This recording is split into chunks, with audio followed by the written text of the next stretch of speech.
तो लीजिए आ गया आपका जयदेव क्लासेज एक बार फिर से यूट्यूब के चैनल पे। जब तक तोड़ेंगे नहीं तब तक छोड़ेंगे नहीं। चलिए आते हैं आगे। हेलो स्टूडेंट, चलो कल हमने पढ़ाया था यहाँ तक। ये आपका कल का पढ़ाई है और कल मैंने आप लोग से बोला था कि मैं डेली आप लोग को वीडियो दूंगा। तो मैं आज भी आ गया अपना वीडियो क्लास लेकर के। आप लोग शेयर करिए, सब्सक्राइब करिए। चलिए तो आगे बढ़ते हैं हम लोग। कल मैंने आप लोगों को पढ़ाया था 10th क्लास का हिंदी मीडियम वाले बच्चों के लिए मैंने लेके आया था वीडियो। और मैंने बोला था रेगुलर वीडियो आएगा, तो रेगुलर वीडियो आएगा ही, जरूर आएगा। तो ऑनलाइन क्लास मैथमेटिक्स का ही मैं आगे लेके चल रहा हूँ। ये कल का ही पढ़ाई है, आप लोग देख रहे हैं। तो मैंने कल बताया था संख्या रेखा। तो संख्या रेखा कितने प्रकार की होती है? संख्या कितने प्रकार की होती है? 2 प्रकार की, वास्तविक संख्या और अवास्तविक संख्या। अवास्तविक संख्या का कोई फॉर्म नहीं है, कोई इसका रूप नहीं है। और वास्तविक संख्या का 2 रूप है। पहला कौन है? परमेय संख्या और अपरमेय संख्या। और यहाँ पर परमेय संख्या का भी कोई फॉर्म नहीं होता है और अपरमेय संख्या कोई फॉर्म नहीं है। लेकिन परमेय संख्या 2 प्रकार के, भिन्न संख्या और पूर्णांक संख्या। यहाँ पर भिन्न संख्या 2 प्रकार के, शांत और अशांत। यहाँ पे हम लोग ध्यान रखेंगे कि यहाँ पे जो भिन्न संख्या हम लिखे हैं, ये भिन्न संख्या on the basis of solution है। मतलब हल करने के आधार पे संख्या 2 प्रकार के। कौन कौन? शांत और अशांत। भागा देने पर अगर कट जाएगा तो वो शांत है, भागा देने पर अगर नहीं कटेगा तो अशांत है। और अशांत संख्या 2 प्रकार की होती है। कौन कौन? अशांत आवर्ती, माने भागा दिए हम तो डेसिमल के बाद वो कोई अंक बार बार रिपीट कर रहा है तो वो आवर्ती है। और बार बार डेसिमल के बाद अलग अलग अंक आ रहा है तो वो अनावर्ती है।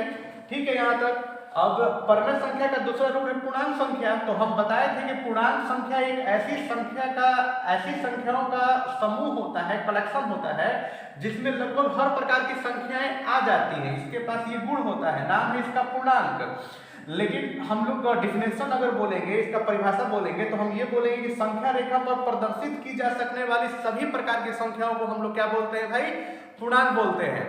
संख्या रेखा पर प्रदर्शित की जा सकने वाली सभी प्रकार की संख्याओं को पूर्णांक बोलते हैं। 2 प्रकार की होती है, धनात्मक और ऋणात्मक। जीरो न धनात्मक है न ऋणात्मक है, ये पूर्ण संख्या है। इतना हम कल बता चुके थे, दोबारा रिपीट। जैसे हम क्लास में आप लोग को दोबारा रिपीट करके बार बार रिवीजन कराते हुए आगे बढ़ते हैं, उसी तरह हम यहाँ पर भी हम बोले थे कि पूरा का पूरा क्लास जो होगा वो एकदम क्लासरूम टाइप का होगा, क्लासरूम टाइप का है।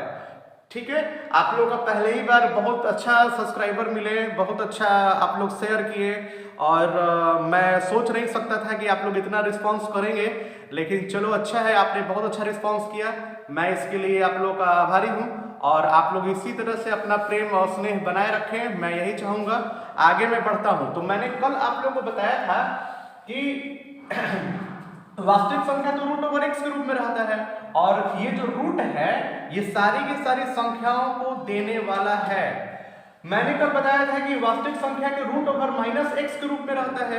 और इसके बारे में मैं आज बताऊंगा और परमेय संख्या के बारे में मैं आज बताऊंगा। मतलब एकदम सीरियसली जो सेकंड टॉपिक है वो मैं आज लेकर चल रहा हूं। इसको मिटा दिया जाए, ठीक है। चलिए, तो आज मैं आप लोग को परमेय संख्या और अवास्तविक संख्या के बारे में, वास्तविक संख्या के बारे में तो मैं बता दिया कि वास्तविक संख्या इतने सारे प्रकार की होती है। मैथमेटिक्स में किताब खोलो, जहां पर भी जो भी संख्या दिखाई दे रहा है, रूट के अंदर नेगेटिव नहीं होना चाहिए। रूट के अंदर नेगेटिव नहीं है, जैसे मान लो कि रूट के अंदर -2, तो रूट के अंदर नेगेटिव नहीं होना चाहिए। अगर ये नहीं है तो वो वास्तविक ही है, रियल नंबर है, वास्तविक ही है। ठीक है, अब आगे बढ़ रहा हूं। तो अवास्तविक संख्या का तो कोई यूज नहीं है, लेकिन मैं किस प्रकार से इसका यूज करना होता है मैं आपको बताऊंगा। आते हैं वास्तविक संख्या का पहला रूप जो है परमेय संख्या। ध्यान से समझिएगा, परमेय संख्या थोड़ा कॉन्सेप्चुअल है। और मैं पहले बता दूं आप लोग को कि जो आप लोग बचपन में से पढ़ते आ रहे हो वो 8 क्लास तक, वो अब थोड़ा सा कॉन्सेप्ट चेंज होने वाला है। 5 बातें होती हैं परमेय संख्या के साथ। कौन कौन सी? ध्यान समझिए।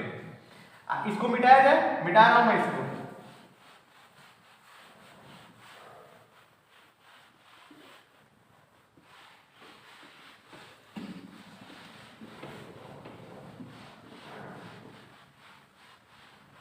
वीडियो पॉज कर देना।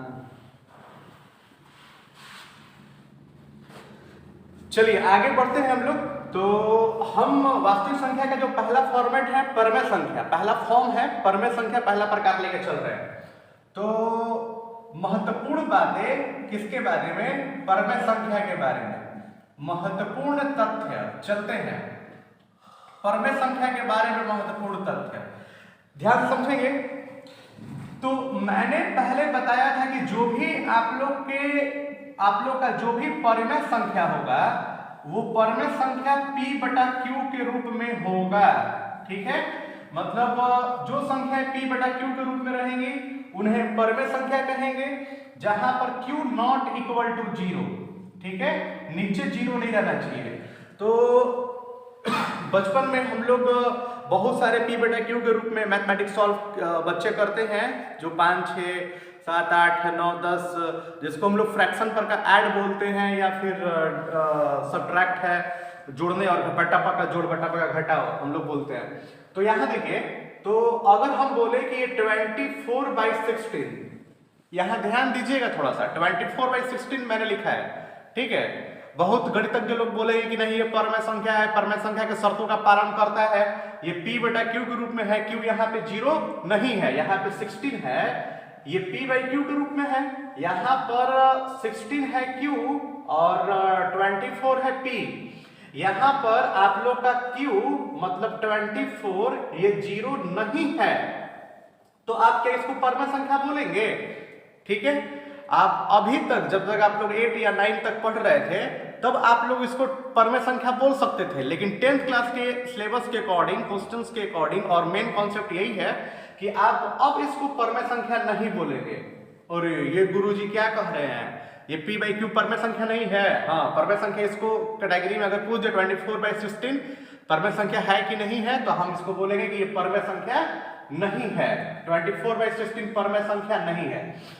तो कौन कौन सी बातें हैं परमेय संख्या बनाने के लिए, कौन कौन सी बातें हैं परमेय संख्या को छांटने के लिए, यहां समझिए। अगर कोई कह देगा कि -3/2, देखिए ऊपर नेगेटिव है, नीचे 2 है, अगर ये लिख के दिया परमेय संख्या है कि नहीं है, लेकिन यदि अगर लिख देगा 3 बटा में -2 तो ये परमेय संख्या नहीं होगा। ध्यान समझिए, यहां पर ऊपर में नेगेटिव है तो है, नीचे में नेगेटिव है तो नहीं है। ये 24/16 है, 24/16 परमेय संख्या नहीं है, लेकिन यही अगर कट जाएगा 8 के टेबल से कटेगा, 8 के पहाड़ा से, तो जब कटेगा तो 8 3 आ जाएगा आपका 24 और 8 2 30 और 16, या आपका 3/2, ये परमेय संख्या है, लेकिन ये परमेय संख्या नहीं है। तो आप लोग कुछ समझ रहे हैं? आप लोग यहाँ पर 24/16 को परमेय नहीं बोले हो, लेकिन वही जब कट गया है और कट के 3/2 आया है, 3/2 आया है, तो आप उसको परमेय संख्या बोले हो। क्यों? क्योंकि वह अब अपने मानक रूप में है। तो पहला कैटेगरी क्या हुआ? पहला जो शर्त है, जो तथ्य है परमेय संख्या होने का, वो पहला शर्त क्या है? तो पहला शर्त है कि जो भी संख्याएं P बटा Q के रूप में रहेंगी, यहाँ पे मैंने लिखा है P बटा Q के रूप में रहेंगी, जहां Q नॉट इक्वल टू 0, वो आपका परमेय संख्या होगा। सामान्य है, सब कोई जानता है, बच्चा भी जानता है, और जो 10th क्लास में पढ़ते हैं वो भी जान रहे हैं। लेकिन दूसरा जो शर्त है, सेकंड नंबर जो शर्त है, वो ये है कि हमेशा ये अपने मानक रूप में होना चाहिए। मतलब इतना कट जाए, मानक रूप मतलब क्या है? मानक रूप मतलब क्या? मानक रूप मतलब कोई भी है, जैसे 24/16 है, ये मानक रूप में नहीं है, अब लेकिन हम इसको कटा दिए, कटाने के बाद 3/2 आया तो वो उसके मानक रूप में है। तो 3/2 अब नहीं कट रहा है, अब नहीं कटेगा तो ये अपने मानक रूप में होगा। 1 मिनट रुक जाओ, यहां पर सेकंड नंबर आया कि मानक रूप में होना चाहिए, स्टैंडर्ड फॉर्म इसको बोलते हैं, मानक रूप को स्टैंडर्ड फॉर्म बोलते हैं।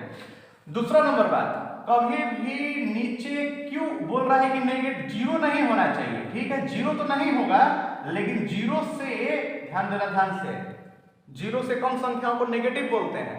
ये बोल रहा है कि 0 नहीं होना चाहिए, 0 नहीं होगा, और ना 0 से कम भी नहीं होगा। समझ में आ गया? जब 0 नहीं होगा, 0 से कम कैसे? मतलब नेगेटिव में नंबर नहीं जाएगा।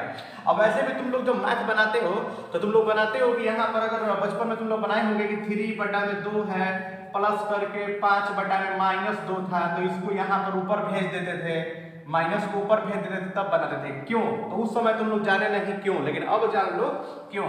इसलिए कि यहाँ पे नेगेटिव में बट्टा में जो Q रहता है, Q नेगेटिव में नहीं रहता है। Q हमेशा जब भी जाएगा तो पॉजिटिव में होगा, 0 से बड़ा होगा। चलते हैं आगे।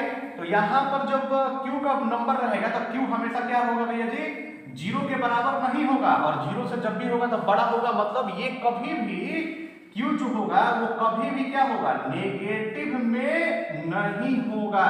Q कभी भी नेगेटिव में नहीं होता है। तो मैंने पहला बात क्या बताया कि परमेय संख्या होने के आवश्यक शर्त क्या क्या है। परमेय संख्या होगा जब P बटा Q के रूप में होगा, जहां Q नॉट इक्वल टू 0।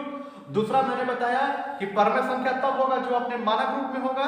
तीसरा मैंने बताया कि परमेय संख्या बटा में कभी 0 नहीं रहेगा, Q डिनोमिनेटर हर कभी 0 नहीं रहेगा, और 0 से आप लोग का कम नहीं रहेगा, लेकिन रहेगा क्या, हमेशा अधिक। ठीक है, नेगेटिव में नहीं रहेगा, ये हमेशा 0 से क्या है, अधिक है, 0 से अधिक है, 0 से कम नहीं है, 0 से अधिक है, और नेगेटिव में नहीं है। इतना बात समझ में आ गई। अब हम आप लोग को थोड़ा सा इसी के बारे में समझाने के लिए थोड़ा सा हम संख्याओं पर आते हैं, जिसके बारे में आप लोग को पता है पहले से, थोड़ा सा समझ लीजिए। आते हैं, इसको मिटाते हैं, इस चीज को मिटा रहे हैं। चलिए आगे बढ़िए। यहां देखिए आप लोग, तो यहां पर हम लोग आते हैं, और यहां पे ध्यान से समझिएगा बच्चे। यहां पर जब आप लोग का परमेय संख्या का शर्त देगा, तो परमेय संख्या को शर्त जानने के लिए हमें 5-6 प्रकार की संख्याओं के बारे में जानना अति आवश्यक है, जो हम बता रहे हैं। पहला संख्या तुम लोग सब कुछ जानते हो, पहला जो है सम संख्या। तो सम संख्या सब कुछ जानता है, जो संख्याएं क्या होती है, 2 से कट जाए, 2 से कट जाए तो सम है। सम संख्या को हम लोग बोलते हैं इवन नंबर। ठीक है, जो संख्या 2 से कट जाए सम है। अच्छा, जो संख्या 2 से नहीं कटे वो क्या है, विषम है। तीसरा भाज्य संख्या। भाज्य संख्याएं किसे कहते हैं भाई जी, भाज्य संख्या, भाज्य संख्या जो संख्या खुद से कटे। ध्यान दो, खुद से कटेगा। दुनिया में सारा संख्या खुद से कटता है। जो संख्या 1 से कटे, खुद से कटे, और कम से कम किसी अन्य और एक से कट जाए। मतलब जो संख्या खुद से भी कटेगा, 1 से भी कटेगा, और किसी न किसी एक और से कट जाए। जैसे हम 2 का बात करते हैं तो 2 से कट रहा है, 2 1 से कटेगा, लेकिन और किसी से नहीं कटेगा।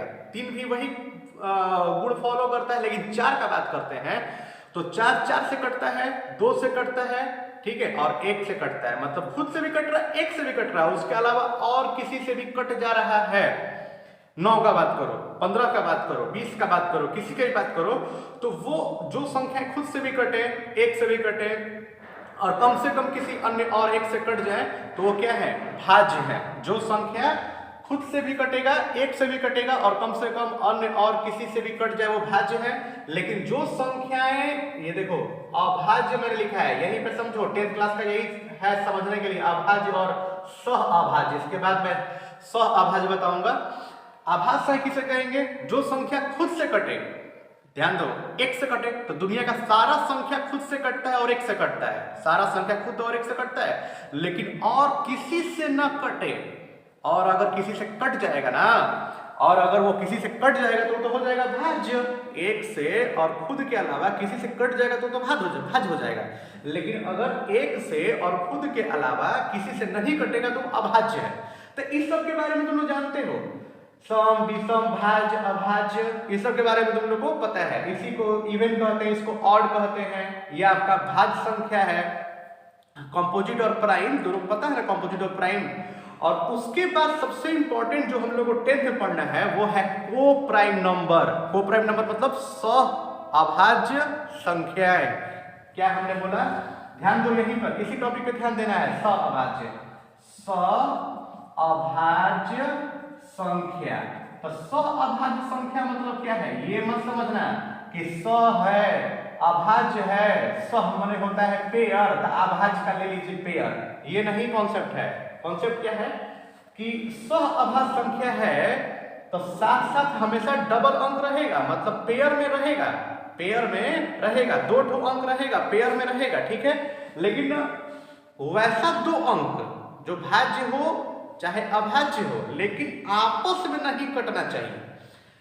सह अभाज्य है, अंग्रेजी में बोलते हैं को प्राइम नंबर। को माने पेयर, प्राइम माने प्राइम। तब को प्राइम मतलब ये मत समझिएगा कि प्राइम का पेयर, नहीं, ऐसा नहीं समझना है। हम लोग को ये समझना है कि सहअभाज्य संख्या है, तो सहअभाज्य संख्या का मतलब हुआ कि ऐसी दो संख्याएं जो जोड़े में हो, जो युग्म में हो, जो पेयर में हो, लेकिन आपस में नहीं कटे, उसे सहअभाज्य संख्या कहते हैं। तो ध्यान दो, जिसका HCF क्या हो जाए, यहां मैंने लिख रहा हूं जिसका H.C मतलब महत्तम मस, जिसका HCF क्या हो जाए 1 हो जाए, उसे क्या हम बोलेंगे, उसे हम बोलेंगे सहअभाज्य संख्या। ठीक है।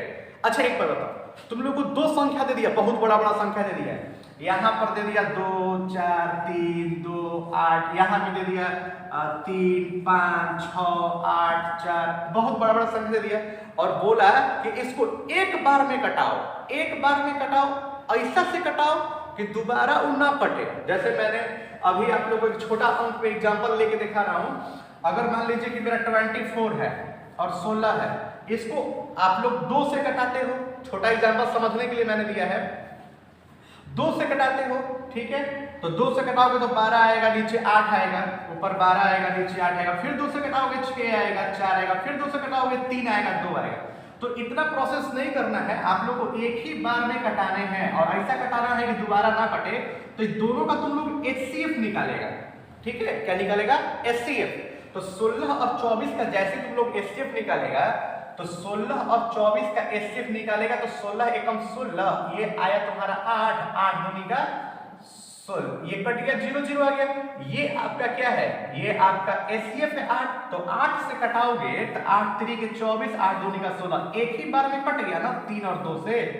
मतलब अगर दो संख्याएं रहती हैं, दो संख्याएं रहती हैं, इसका मतलब क्या हुआ, अगर हम लोग के पास दो संख्याएं हैं और कटाने के लिए बोलता है, तो पारा पारी ना कटा के दोनों का HCF निकाल लीजिए, दोनों का मौसा निकाल लीजिए, और मौसा निकाल कर उस मौसा से मौसा जैसे कैसे 24 और 16 का, तो 24 और 16 का मौसा कितना है, 8 आया है, तो 8 से कटा है तो एक ही बार में कट गया। और ऐसा कटा है 3/2 आया, ऐसा कटा कि फिर नहीं कटेगा, 3/2 फिर नहीं कटेगा।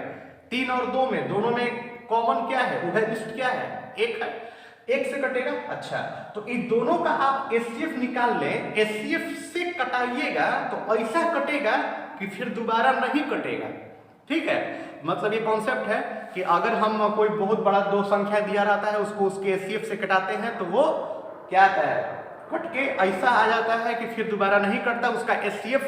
अब जो आया 3 और 2, तो 3 और 2 का HCF 1 है, 1 HCF बनेगा हाईएस्ट कॉमन फैक्टर, कटाने वाला ऐसा संख्या जो दोनों में हो, तो एक इसमें भी है, एक इसमें भी, अब 1 से कटेगा। तो ध्यान दो, जिन दो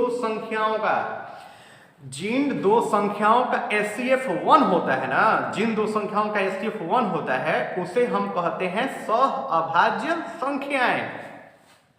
तो वैसी संख्याएं जिनका क्या है, HCF 1 है, मतलब वो अपने मानक रूप में हो जाएंगी सहअभाज्य संख्या, क्योंकि अब कटेगा तो किसके रूप में कटेगा, वो तो 1 आ रहा है ना HCF ऊपर नीचे कटने के बाद, तो वो अपने मानक रूप में ऑलरेडी हो रही है। तो सहअभाज्य संख्या वैसी दो संख्याएं होती हैं जो जोड़े में हो, दोनों का HCF 1 हो, उन्हें हम सहअभाज्य संख्या कहते हैं। जैसे एग्जाम्पल में आपका आ जाएगा 24 ले लिए, भाज्य के भाज्य, बोलिए भाज्य है, 24 का भाज्य है, ये कट जाएगा, भाज्य है, क्योंकि 24 से भी कटेगा, बहुत 1 से भी कटेगा खुद से, और 1 के अलावा बहुत सारी संख्याओं से कट रहा है, 2 से भी, 3 से भी, 4 से भी, 6 से भी, 12 से भी। तो 24 खुद से भी कटेगा और 1 से भी कटेगा, इसके अलावा और किसी अन्य अंक से कट जाएगा, इसलिए यह भाज्य है। इसके साथ हम ले लिए 13, 24 के साथ 13 ले लिए, तो 13 तो अभाज्य है लेकिन ये भाज्य है। ठीक है, लेकिन दोनों आपस में नहीं कटेगा, तो दोनों आपस में नहीं कटेगा, दोनों का HCF कितना हुआ, 1 हुआ, तो ये हुआ सहअभाज्य संख्या। आता है परीक्षा में सहअभाज्य संख्या पहचानने के लिए, ध्यान समझना, इसलिए इतना जोर दे रहे हैं।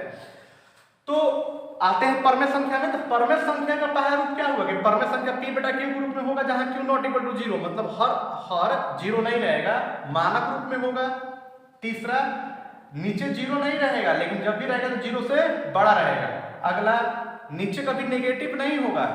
अगला, ये हमेशा P तथा Q जो होगा ना, P तथा Q ये हमेशा होंगे क्या, ये हमेशा होंगे आपस में क्या चीज, सहअभाज्य, ये हमेशा आपस में होंगे सहअभाज्य संख्या। अगला बात मैं बता रहा हूं, ध्यान समझिएगा।